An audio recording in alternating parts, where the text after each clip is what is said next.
जय जगन्नाथ। जो व्यक्ति पूर्व जन्म किसी पाप कर किसी अनैतिक कार्य कर खराब कर्म कर जन्म प्रारब्ध भोग करने को पड़े। ये जन्मर कर्मफल प्रारब्ध किछि मात्रा भोग कला किछि भोग करने को पड़े एवं किछि मात्रा भोग कला जहाँ बड़ी पड़े ताहा पुणी परजन्म पर संचित हो रुहे। पुणी परजन्म से तार प्रारब्ध को भोग कर। तेणु कहगला पूर्वर्जित कर्म फले जाची मु देउ थाई बले आपणा कला कर्म मान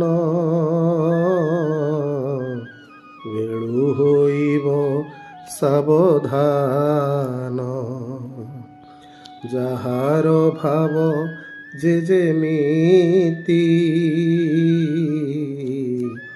नाभमु दियई सळखी। व्यक्ति किछि अछंती सेमाने कहार केबे अनिष्ट आज्ञा चिंता करती नहीं, तथापि सेमाने विपदरे पड़ती। ये जो विपदरे पड़वा होछि तांको प्रारब्ध, तांको पूर्वजन्मर किछि कार्य जार फल से भोग करि पारि नाहंती। ये जन्म प्रारब्ध तांकर भोग करुछंती, तेणुकरी से विपदरे पड़ुछंती। ये जन्म किछि खराब कार्य करूना, कौन से अनैतिक कार्य करूना, क्या विपद चिंता करूना, तथापि से विपदरे पड़ुछंती। तार कारण होछि प्रारब्ध। कारण तांको पूर्वजन्म से किछि कर्म करिसंती एमिति जहाँकि तांको भोग करने को पड़ुछि।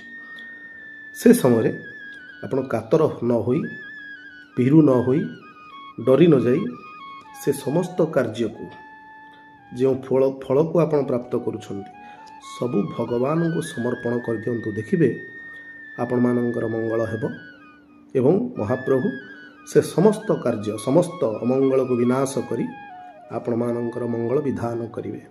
भगवान श्रीकृष्ण गीतारे कहिले सर्वधर्मान परित्यज्य मामेकं शरणं व्रज अहम त्वाम सर्व पापेभ्यः मोक्षयिष्यामि मा शुच। यार अर्थ कौन कहले समस्त धर्म को परित्याग करी मोरी शरण को चली आस, मु तुमर सर्वविध मंगल करी, तुमको मोक्ष प्रदान करी। जय जगन्नाथ, जय श्री कृष्ण।